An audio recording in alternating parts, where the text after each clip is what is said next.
Howdy folks, Jamboree here. Kim Possible follows the exciting missions of teenage secret agent Kim and her silly but loyal sidekick Ron Possible. Most episodes are pretty fun-natured and tongue-in-cheek, but sometimes it did get kind of dark for a kid's cartoon. I'm going to be counting down my picks for the top 5 darkest episodes of the show. Let's begin. Kimitation Nation. When Kim grabs the attention of a fashion expert at a music award show, her trademark clothing style becomes the next big trend, and every single person in Middleton starts dressing exactly like Kim. This army of Kims inspires Draken to try and clone Kim. However, he accidentally ends up cloning everyone but Miss Possible. Now, you could argue that it would be cool to have your fashion style become trendy, but I think there's a creepy downside. And it's one the episode actually touches on. When everyone dresses like you, they in turn steal a part of who you are. So this fashion movement does take a psychological toll on Kimmy, as she frustrates herself over losing her very identity in a sea of Kims. Nice try, but you really can't pull this look off. But it's my look! Meanwhile, Draken's clones aren't really conventional clones, but rather synthetic imitations, which actually makes them even creepier, because they're just chemical mixtures that happen to look like people from Kim's life. These clones might seem human, but they're actually feral, beastly creatures with only violence in mind.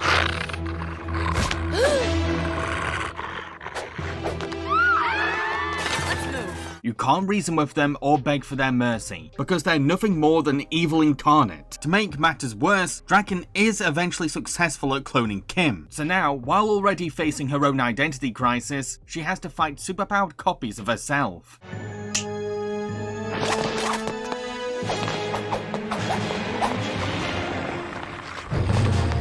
It seems that the only way to stop them is to spray them with soda, but even their deaths are kind of gooey nightmare fuel.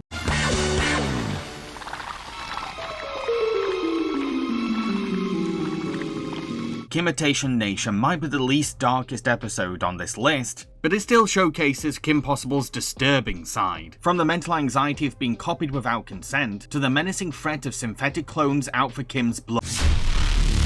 The twin factor. In this episode, Kim has to babysit her annoying science whiz twin brothers, Tim and Jim, as they all go on a mission to retrieve a compliance chip invention from Draken. The episode already has a wild side, because the twins are technology-curious mad scientists who love fiddling with wires and gadgets, even if they shouldn't. So with the tweeps tagging along this time, Kim and team are put in frequent danger. Tim, we just wanted to know what was in that hose. Why? Because it was there. It was hydraulic fluid. And what better way to find out?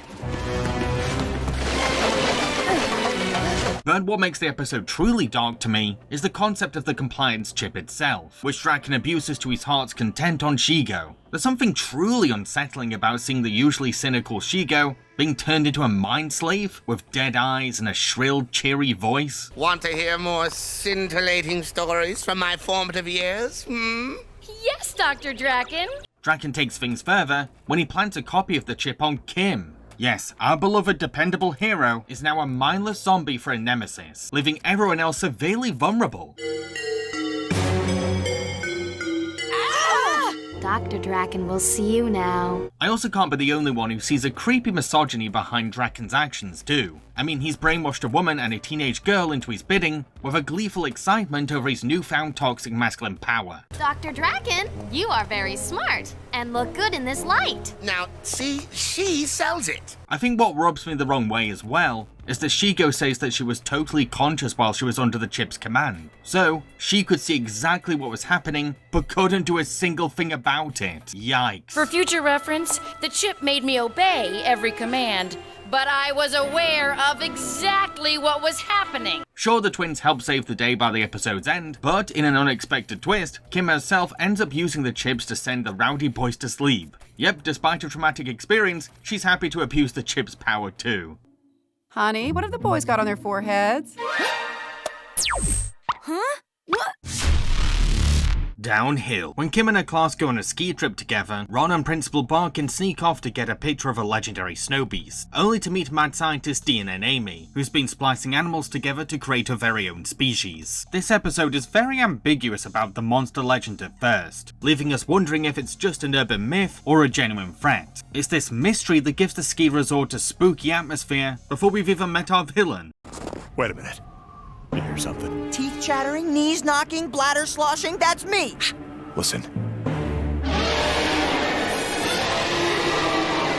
Speaking of Amy, she is crackers. She's so far gone that she doesn't comprehend how messed up her experiments are. She's playing God, but she's acting like she's starting a happy family of pets. Naughty, naughty beastie! You shouldn't have run off like that. You had Mommy all worried. To make things creepier, she confesses that it was a children's toy line that inspired her splices. She turned something innocent and cute into dark science. At the same time, Amy has a very obvious crush on Barkin, one that doesn't ever leave. Even when she's kidnapped the principal, she's still flirting with him like she has a chance. Edie, you are... Special? You are sick and wrong! You're just a meanie, Stevie. The mutant animals themselves, despite being based on teddies, can be quite threatening beasts. Even a cute puppy turns out to be a snappy bugger. These animals have to be the strangest foes that Kim has ever faced.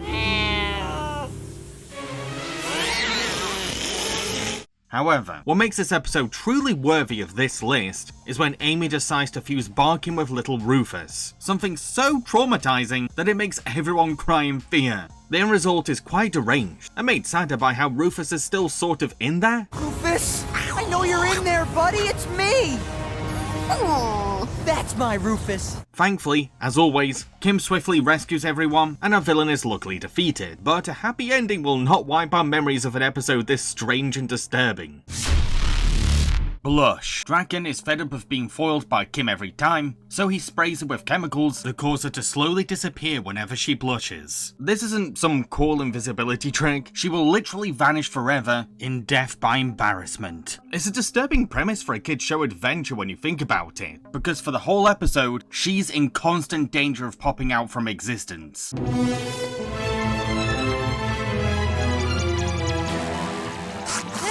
She tries to keep herself locked away until Ron can find a cure, but she surrenders to her teen weakness when her crush, Josh Mankey, invites her out for a date. Kim is now in the lion's den of humiliation, made worse by the fact that Draken has hired embarrassment ninjas. And the dweebs are trying to ruin her date. What's going on? No, not that. Kim, is that you? Taking a bath. So Kim's chances of fading away are very, very, very high. No matter how ridiculous these pranks get, we have to remind ourselves that every blush is another step forward to Kim's demise. Each cringe is a dance with the Reaper.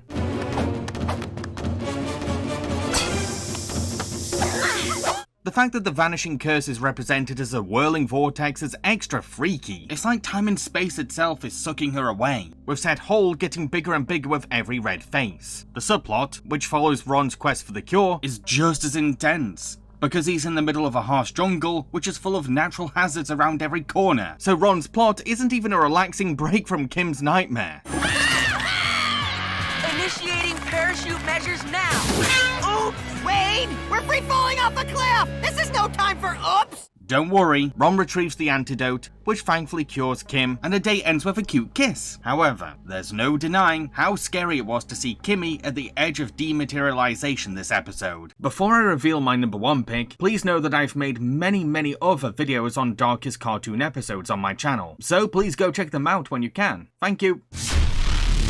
Sink or swim. Kim, Ron, and the rest of the Mad Dog Cheer Squad have been invited to a cheerleading competition, but their bus breaks down and they end up stuck in Camp Wannawe, Ron's childhood summer camp, where they come face to face with a mutant fish boy called Gil, who wants revenge on Ron. This whole episode is closer to an actual horror movie than your typical Kim Possible adventure. It's like a cross between Creature of the Black Lagoon and Friday the 13th. I mean, it's already unsettling that these characters are all alone and without phone signal in an abandoned camp, the very place that happens to be a source of Ron's childhood trauma. That can't be right! Ron? It's my worst nightmare!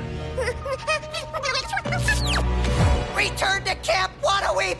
Our characters are seriously vulnerable and disadvantaged, only for a monster to suddenly start picking them off one by one in the dark of the night.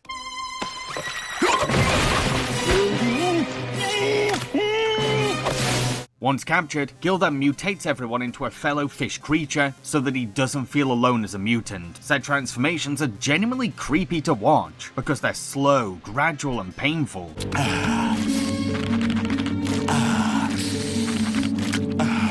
I'm getting gills! The strange thing about Gil is that he isn't some campy villain of the week. He's a victim of child abuse who was neglected in a terrible camp's toxic lake. Gil blames Rom for his mutation, but in reality, it's the adults in care of him that let him down. We actually got a sequel to this episode called Return to Camp Wannaweed, but it's set in a rebranded Wannaweed with a detoxed lake, as it follows a more comedic story about Ron trying to prove that a cured Gil hasn't changed. Behold! The muck monster!